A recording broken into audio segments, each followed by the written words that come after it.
Когда Эльвира будет готова, сделаем селфи. Как же подписчики нас красивых не увидят, что ли?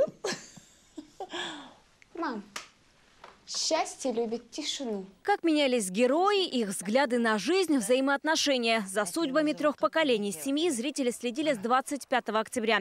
В этот день на ТНВ и ТНВ «Планета» состоялась премьера первого татарского сериала «Берберхель». Интерес к картине появился даже у тех, кто не владеет татарским. Ведь герои говорят сразу на 2 языках – русском и татарском. Мансур Харисович, щегагас, пожалуйста, нам надо поговорить.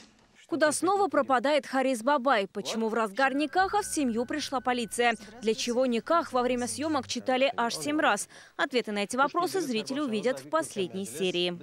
Я надеюсь, что вся дружная команда, которая работала над этим сериалом, очень ответственно работавшая, сумела осуществить все задуманное, и сериал получился таким, каким он задумался, во-первых, ну и во-вторых, нашел какой-то положительный отклик у телезрителей.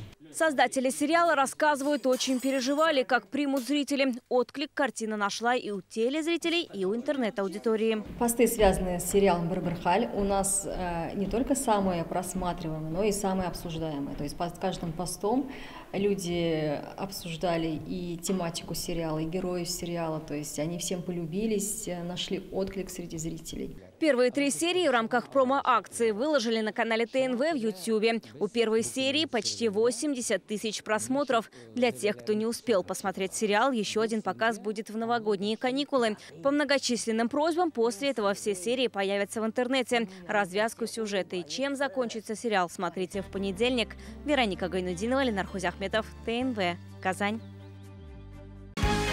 Закажи рекламу на ТНВ. Телефон в Казани 5 705 100.